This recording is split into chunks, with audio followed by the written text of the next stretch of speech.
अस्सलामुअलैकुम नाज़रीन, 4 TV खबरनामे में आपका इस्तकबाल है। मैं हूं मोहम्मद इस्लामुद्दीन मतीन। सबसे पहले नजर डालते हैं खबरनामे की सुर्खियों पर। क्यूमैक्स बिल्डर्स एंड डेवलपर्स आपके लिए लाए हैं 3 and 4 BHK luxury residential flats prime location पर मॉडर्न एमिनिटीज के साथ। Platina Residential Commercial, Dollar Hills, Alkapur Road, Moosa Enclave, SA Colony, Toli Chowki, MSN Diamond Hills Colony, Toli Chowki, Ajal Residency, SA Colony, Toli Chowki, Sareen Heights, Golden Sand Colony, Toli Chowki, Darul Aman, Happy Homes Colony, Alkapur, Darul Khair, Suryanagar Colony, Toli Chowki, Delight Suite beside Sana Enclave, Toli Chowki, Akbar Enclave, Golden Sand Colony, Toli चौकी। Uncompromised quality constructions, on time delivery हमारी पहचान है। 35% down payment, बकाया 12 महीने के आसान अकसात पे। QMax builders and developers, Toli Chowki, Hyderabad. Johri crafted just for you, मियार और एतमाद की रिवायत, जेवरात ऐसे कि आपका दिल जीत ले। जौहरी के दिलकश डिजाइन आपको दूसरों से मुनफरिद बनाए। हम हर किस्म की डिजाइन की ज्वेलरी ऑर्डर्स पर भी बनाते हैं। कोई यूं ही नहीं बनता जौहरी। दुनिया भर के 15,000 से ज्यादा के डिजाइन मौजूद है। इतने खूबसूरत डिजाइन की ज्वेलरी कहीं और न मिले। हर 916 हॉलमार्क ज्वेलरी पर no making charges, low wastage के साथ। Jauhari, opposite Success School, 7 Tombs Road, Toli Chowki, Hyderabad. Aziz construction Mauvin Group पेश करते हैं 3 और 4 BHK के आला रिहाइश फ्लैट्स हैदराबाद के प्राइम लोकेशंस पर वाक़े, जैसे Mavin 1 Banjara Hills Road number 12, Mavin Garden Tower, Salarjung Colony, Toli Chowki, Mavin Heights, Mallepally, Mavin Zamzam Liberty, Toli Chowki, Shaikpet Main Road, Mavin Desire, Muradnagar, Mehdipatnam, Mavin Famous Residency, 7 Tombs Road, Toli Chowki, Mavin Pearl और Mavin Avenue, Suryanagar Colony, Toli Chowki, Mavin Maharaja Residency, Fateh Darwaza, Mavin Ashiana, Mallepally, Mavin Classic, Masab Tank. बेहतरीन facilities, आला construction और मुकम्मल तहफ़्फ़ुज़ की जामीन है। Aziz construction Mauvin group, decide Ratnadeep supermarket, Shaikpet road, Toli Chowki, Hyderabad. रियासत के आबपाशी मसाइल पर कुल जमाती इजलास तलब किया जाएगा। ज़रई शोबे को दरकार पानी, कृष्णा के पानी की तकसीम पर होगा तबादले ख्याल। वज़ीर आला का जायजा इजलास।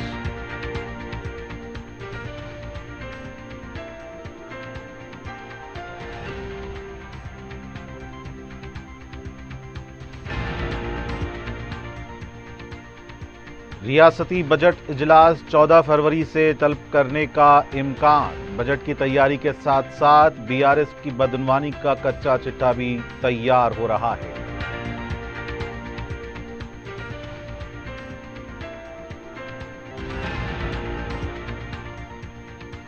असेंबली इंतखाबात में शिकस्त खुर्दा उम्मीदवारों ने हाई कोर्ट में इलेक्शन पिटीशन दाखिल किया। KTR और हरीश राव के बशमूल 22 कामयाब उम्मीदवार शामिल।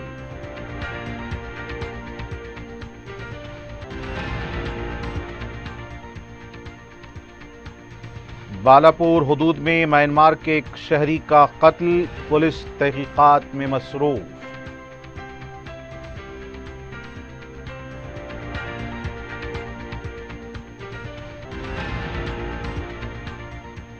गैर मजाज मेडिकल शॉप्स पर ड्रग कंट्रोल के धावे। फलकनुमा जिले मेदक में कार्रवाई, अदविया का स्टॉक जब्त।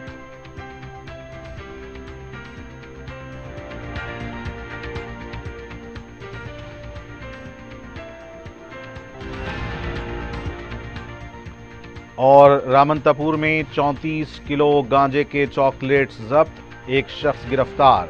आबकारी पुलिस की कार्रवाई।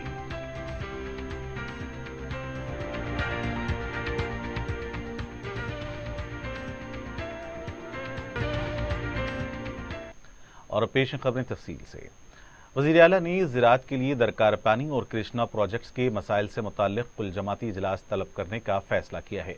आबपाशी महकमे के साथ मुनक्किदा जायजा इजलास में ओहदेदारों को हिदायत देते हुए कहा कि तेलंगाना तश्कील से लेकर अब तक आबपाशी से मुताल्लिक़ हुए तमाम इजलासों की एक जामे रिपोर्ट तैयार करें।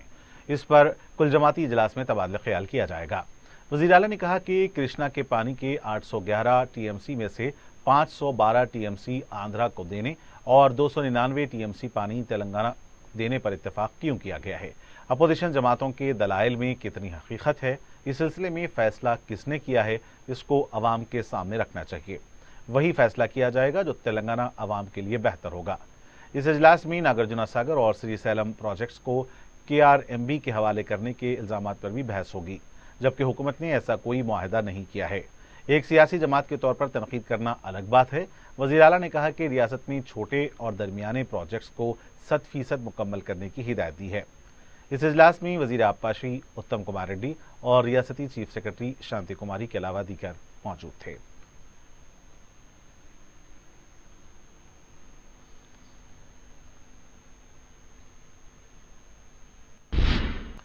साबिक वज़ीर आला के चंद्रशेखर राव 1 फरवरी को असेंबली रुकनीत का हलफ लेंगे।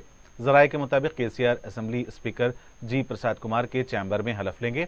इसके लिए 1 फरवरी की तारीख मुकर्रर की गई है। तेलंगाना असेंबली के तमाम अरकान KCR को छोड़कर हलफ ले चुके हैं। असेंबली इंतखाबात के बाद KCR गिर गए थे और उनकी टांग टूट गई थी, इसलिए उन्होंने हलफ नहीं लिया था। अपनी सेहतियाबी के बाद वो 1 फरवरी को हलफ लेंगे। तेलंगाना असेंबली बजट के लिए तैयारियां जोर शोर से जारी हैं। तमाम महकमेजात के तजावीज़ पर वज़ीर फाइनेंस भट्टी विक्रमार्का की सदारत में जायजा लिया जा चुका है। इस बार बजट अबूरी होगा या फिर मुकम्मल बजट पेश किया जाएगा, इसका फैसला अभी नहीं किया गया है। 14 फरवरी को बजट इजलास के आगाज पर गौर किया जा रहा है। पार्लियामेंट बजट इजलास 8 दिन का होगा। इसके बाद रियासती बजट को खतियत देने का फैसला किया गया। इसके अलावा बजट इजलास में अपोजिशन पर अपनी गिरफ्त मजबूत करने के लिए कांग्रेस पार्टी बदनवानी मामलात का कच्चा चिट्टा तैयार कर रही है, ताकि अपोजिशन की जानिब से 6 गारंटी पर किए जाने वाले सवालात का जवाब न देते हुए BRS हुकूमत की बदनवानी को अवाम तक पहुंचाया जा सके। आबपाशी project, Dharani portal, Formula Race 1, civil supplies, Medigadda, Annaram barrage में शिगाफ पड़ने के मामले पर विजिलेंस रिपोर्ट को तैयार रखा जा रहा है। अब देखना है कि हुकूमत अपोजिशन से बदनवानी के मामले और अवाम के साथ कितना इंसाफ करती है।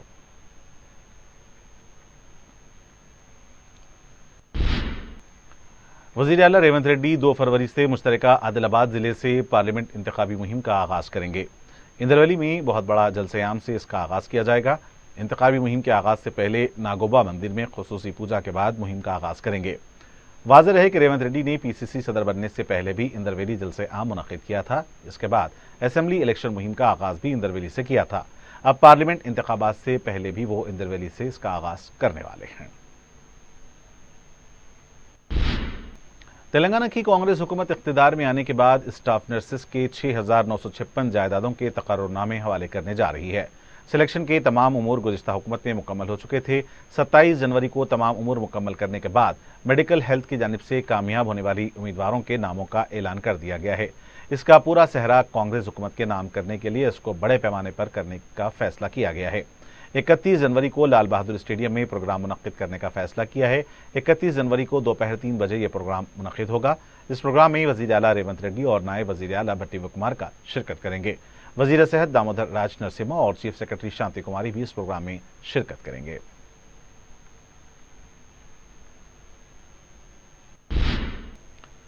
तेलंगाना असेंबली में हाल ही में हुए असेंबली इंतखाबात में 22 मुंतखब अरकान असेंबली के खिलाफ दरखास्तें दाखिल की गई हैं, जिनमें KTR और हरीश राव भी शामिल हैं।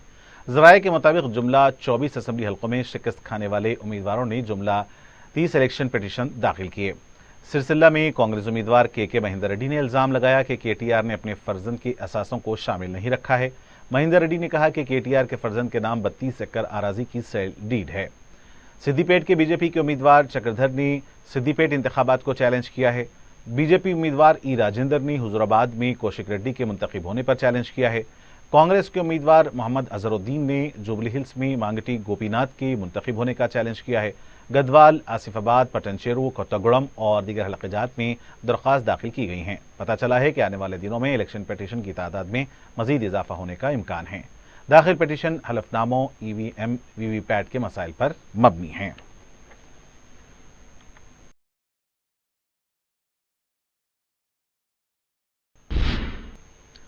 सदर मजलिस और रुकन पार्लियामेंट बैरिस्टर असदुद्दीन ओवैसी ने अजीम इत्तेहाद छोड़कर बीजेपी में शामिल होने पर जनता दल कायदीन के बारे में वज़ीर आला नीतीश कुमार को तनकीद का निशाना बनाया। उन्होंने कहा कि नीतीश कुमार, तेजस्वी यादव और PM नरेंद्र मोदी को बिहार के लोगों से मुआफ़ी मांगनी चाहिए।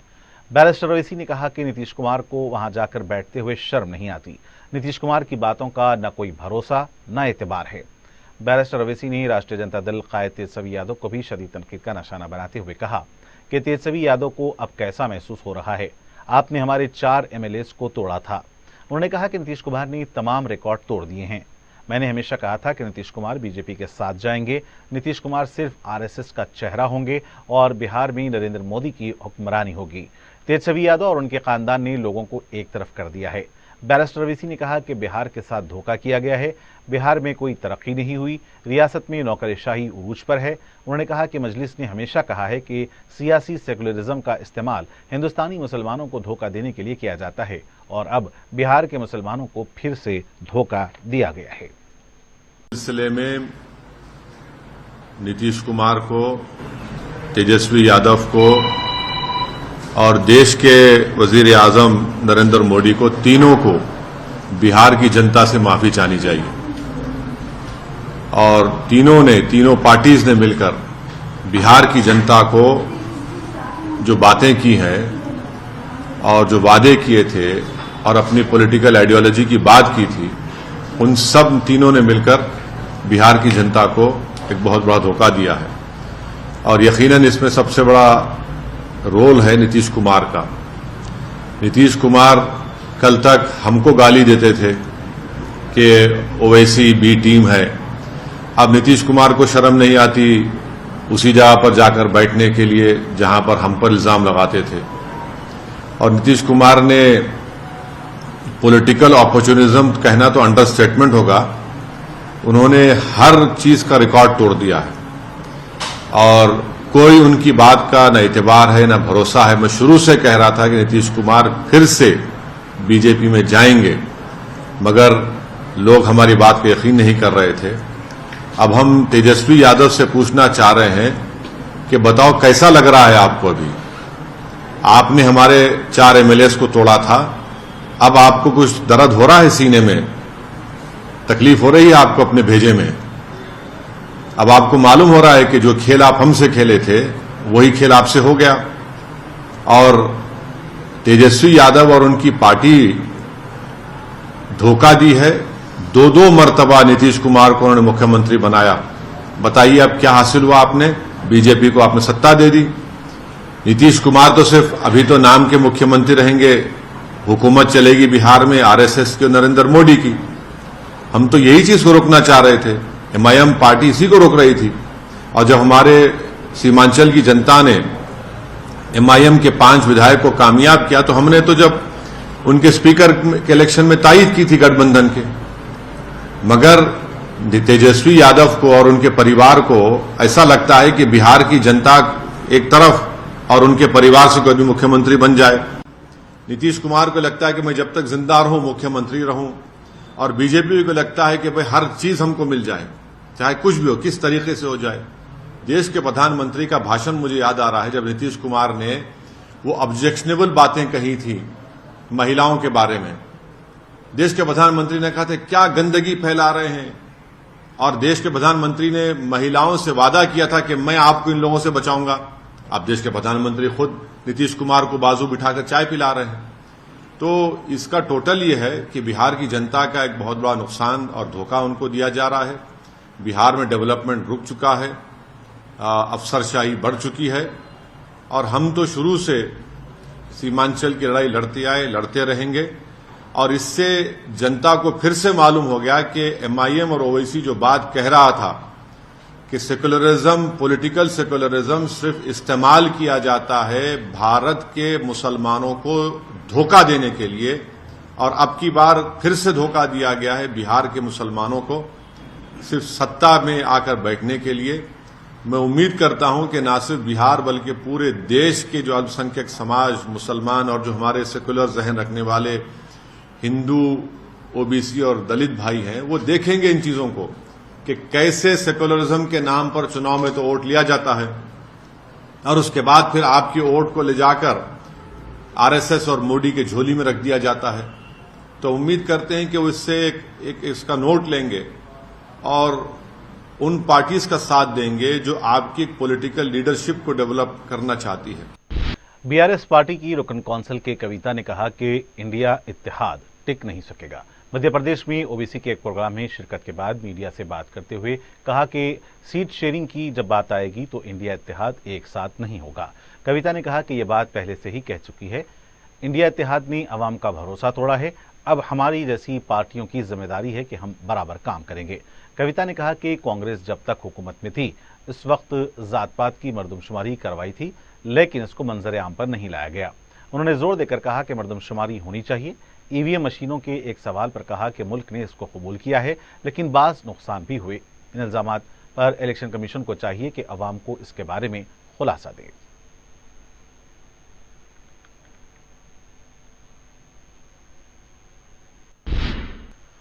बीआरएस पार्टी के रुकन असेंबली प्रकाश गौड़ के कांग्रेस में शामिल हो चुके हैं या नहीं, इस पर तजस्सुस बरकरार है। इतवार के दिन प्रकाश गौड़ ने वजीर आला की क़यामगाह पहुंचकर उनसे मुलाकात की। इस मौके पर हुकूमत के मुशीर ने उनको खंडवा पहनाया, जबकि सीएमओ दफ्तर के जारी करदा प्रेस नोट में कहा कि यह मुलाकात गैर सगाली है। वाज़ेह है कि चंद दिन कबल प्रकाश गौड़ ने वजीर पसमानदा तबकात पूनम प्रभाकर से भी मुलाकात की थी।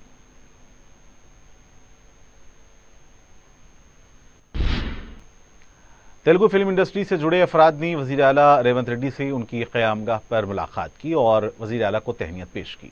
तहनीत पेश करने वालों में फिल्म चैम्बर ऑफ कॉमर्स के सदर नशीन Dil Raju, Telugu film production council के सदर दामोदर प्रसाद के अलावा फिल्म सनत से जुड़े दीगर शुबे के सुदूर ने भी मुलाकात की है।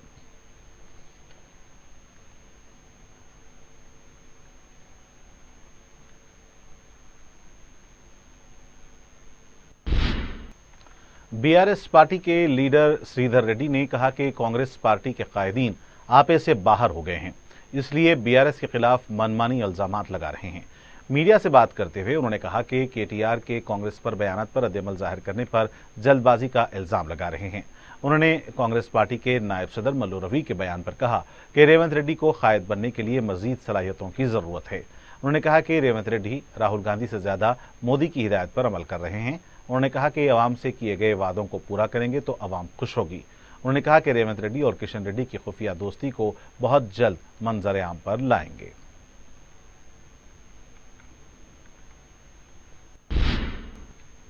बालापुर पुलिस स्टेशन के हुदूद में 28 साला शख्स का कत्ल कर दिया गया।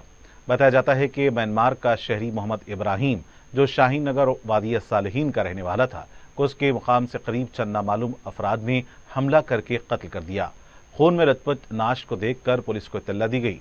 पुलिस ने मुकदमा दर्ज करके तहकीकात का आगाज कर दिया है और नाश को पोस्टमार्टम के लिए दवाखाना पहुंचाया गया।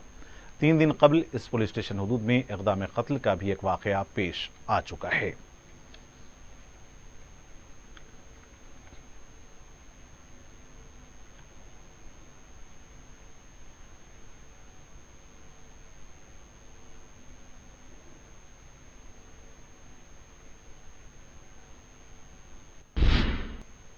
अदविया की गैरकानूनी फरोख्त के खिलाफ मुहिम चलाते हुए ड्रग कंट्रोल एडमिनिस्ट्रेशन ने शहर के फलकनुमा इलाके में एक मेडिकल शॉप पर धावा किया, जहां ड्रग लाइसेंस के बगैर कारोबार किया जा रहा था। ड्रग कंट्रोल ने इस शॉप से 1,20,000 रुपए मालियत की अद्वियात जब्त की। एक दूसरे वाक़े में ड्रग कंट्रोल के अहदेदारों ने जिले मेदक के शिवमपेट मंडल के मौज़े कुत्तापेट से एक गैर मजाज खानगी डॉक्टर के क्लिनिक पर धावा करते हुए उसके कब्जे से 70,000 रुपए मालियत की दवाएं जब्त की। ड्रग कंट्रोल की जानिब से जारी करदा बयान के मुताबिक फलकनुमा में शबाना क्लिनिक के बाजू वाक़ एक मेडिकल शॉप, जो एक शख्स अछूता रेड्डी बिना किसी ड्रग लाइसेंस के चला रहा था, मोतबर जराये से मिली इत्तला पर ड्रग कंट्रोल के अहदेदारों ने इस पर धावा किया।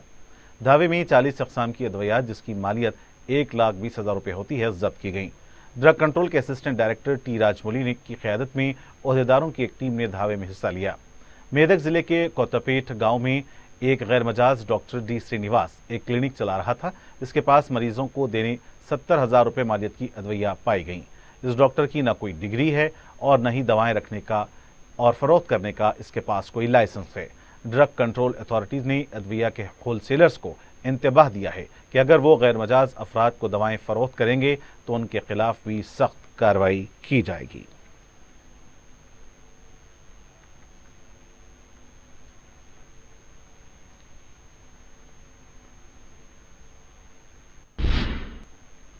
महकमे आबकारी गांधीनगर रामंतपुर ने 34 किलो गांजे के चॉकलेट्स जब्त करते हुए एक शख्स को गिरफ्तार किया है। महकमे आबकारी उपल के असिस्टेंट कमिश्नर रंगारेड्डी ए चंद्रैया ने मीडिया को बताया कि उनकी टीम ने रियासत बिहार के मुतवत्तिन 39 साला फेरोज जैन को गिरफ्तार किया है, जो अपने आबाई मुकाम से कम कीमत पर गांजे के चॉकलेट्स खरीदकर इसे उपल के इंडस्ट्रियल इलाके में जायद कीमत पर फरोख्त करता था। उन्होंने अवाम से अपील की है कि जिस किसी को गांजे की खरीदो फरोख्त के बारे में मालूमात हों वो उसे उनके महकमे को खबर दें। आबकारी पुलिस ने एक केस दर्ज करके तहकीकात का आगाज कर दिया है। इस मौके पर महकमे आबकारी के असिस्टेंट सुपरिटेंडेंट जिले रंगारेड्डी जीवन किरण, महकमे आबकारी उपल के इंस्पेक्टर चंद्रशेखर गौड़ के अलावा दीगर ओहदेदारान ने भी प्रेस कॉन्फ्रेंस में शिरकत की।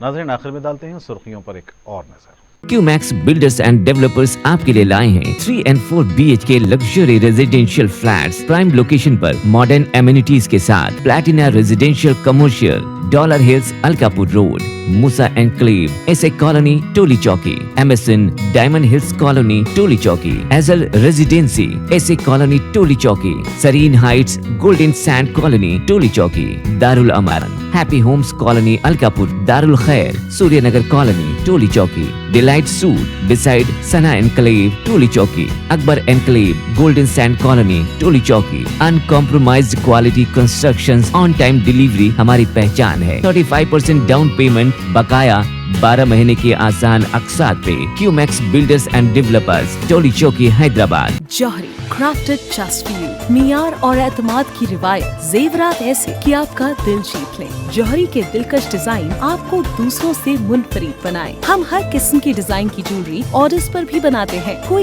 यूं ही नहीं बनता। जौहरी दुनिया भर के 15,000 से ज्यादा के डिजाइन मौजूद है। इतने खूबसूरत डिजाइन की ज्वेलरी कहीं और न मिले। हर 916 हॉलमार्क ज्वेलरी पर no making charges, low wastage के साथ। Jauhari opposite Success School, 7 Tombs Road, Toli Chowki, Hyderabad. Aziz construction Mauvin Group पेश करते हैं 3 और 4 BHK के आला रिहाइश फ्लैट्स हैदराबाद के प्राइम लोकेशंस पर वाक़े, जैसे Mavin 1 Banjara Hills Road number 12, Mavin Garden Tower Salarjung Colony Toli Chowki, Mavin Heights Mallepally, Mavin Zamzam Liberty Toli Chowki Shaikpet Main Road, Mavin Desire Muradnagar Mehdipatnam, Mavin Famous Residency 7 Tombs Road Toli Chowki, Mavin Pearl और Mavin Avenue Suryanagar Colony Toli Chowki, Mavin Maharaja Residency Fateh Darwaza, Mavin Ashiana Mallepally, Mavin Classic Masab Tank. बेहतरीन facilities, आला construction और मुकम्मल तहफ़्फ़ुज़ की जामीन है। Aziz construction Mauvin group decide Ratnadeep supermarket Shaikpet road Toli Chowki Hyderabad.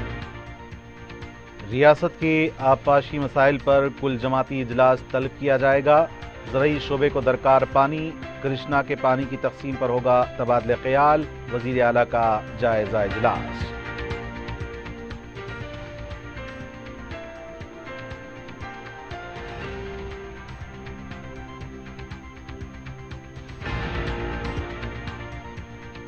रियासती बजट इजलास 14 फरवरी से तलब करने का इम्कान। बजट की तैयारी के साथ साथ BRS की बदनवानी का कच्चा छिट्टा भी हो रहा है तैयार।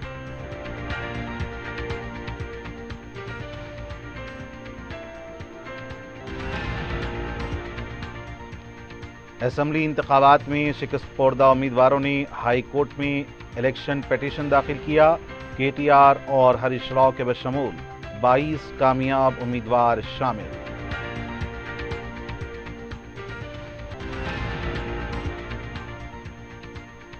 बालापुर हुदूद में म्यांमार के एक शहरी का कत्ल, पुलिस तहकीकात में मसरूफ।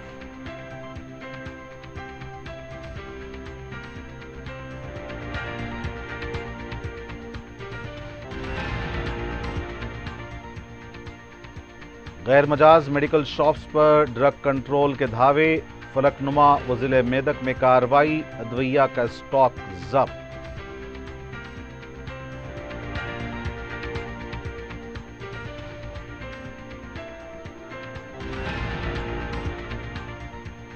और रामंतपुर में 34 किलो गांजे के चॉकलेट्स जब्त, एक शख्स गिरफ्तार, आबकारी पुलिस की कार्रवाई।